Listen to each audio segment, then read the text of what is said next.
Adam here with Brooksaw Antiques. Today we have this 1927 Remington Portable Model 2 vintage, almost antique portable typewriter. I'm going to show you how to use the functions and make sure they all work. Beautiful glossy black, and it sits in a case and gets screwed down into this, but I think it looks cooler without it, but I'll still show you how this works.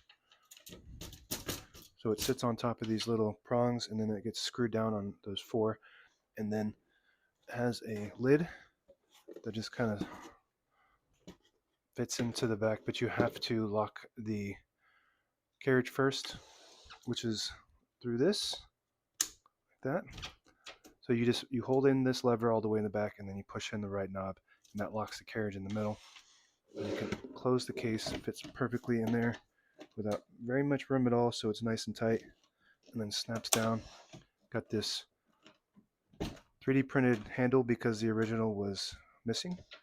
To unlock it, you just flip this up like that and move this little clasp towards the left. And some people like to keep it like this, but because this has foot mounts too, this has got 3D printed foot mounts that I replaced because those were worn. The machine itself also has 3D printed foot mounts, rubber-like material, and 3D printed rollers. The platen was in really good condition, so I did not replace the platen.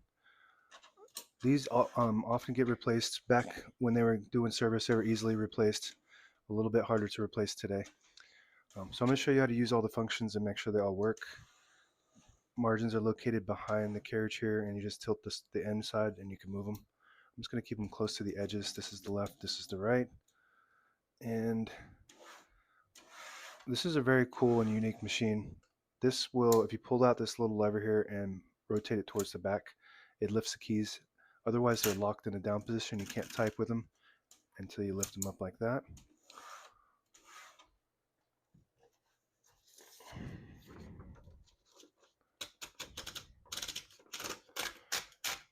And we're going to unlock the carriage by just pulling the knob out like this.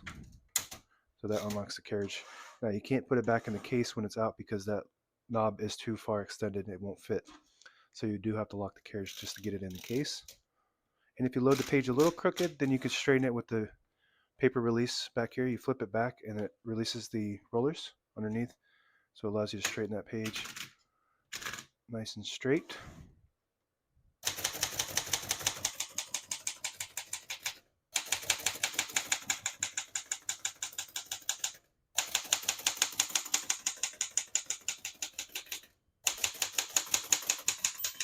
Once you hear the bell, you're near the end of the margin.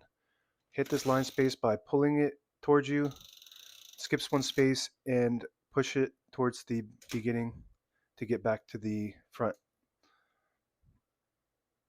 All right. As you can see, all the keys type nice and none of them skip or stick. I'll type a sentence in red on the next line, switch from black to red. There's a switch on the right side. Flip that up to the red indicator.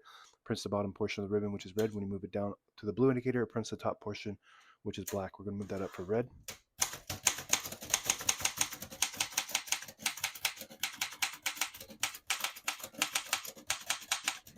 Beautiful. This actually types very good, almost 100 years old, and it feels like a top typewriter almost, the way that it's smooth and comfortable to type on. Very advanced technology for this era. Really nice print, all aligned and looking really good. I was very surprised once I got this all done, serviced, and cleaned up. So we're gonna pull the page out easy by using that same switch, the paper release. Allows you to pull the page out easier, load thicker paper like carbon copy or cardstock. Make sure you flip that back before you load the next page or else it won't load correctly. So we're going to keep this up just to show the shift lock because the shift lock doesn't lock properly if this is down.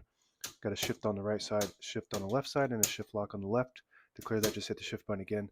So when you push it down, it's just harder to lock it. It doesn't shift properly when the keys are down. Backspace on the right side. So the model, this is the second model. The Model 1 is similar. I think it's got a smaller platen. And in the Model 3, I think they add the tab to it. But this is pretty refined for being so old. Compared to the Model 1, I would say that this is much better as far as being refined and where the way it works, how smooth it is. All right. So we don't have a carriage release on the right side by design, so they could save space. This is the carriage release on the left, super smooth. And this lever here on the very back, it releases, it pushes the carriage release and opens up that slot so you can lock the carriage like this. And then it locks in the middle. This is your margin release on either side. So if you get to the end of the margin, you just push this up like that. It allows you to get past that margin block.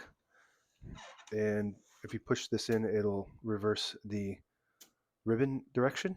So right now it's pushed into this side, so it's pulling to that side. If you push it in, it'll pull to this side. And that's it. Now available on eBay or Etsy or my new website, brooksawantiques.com.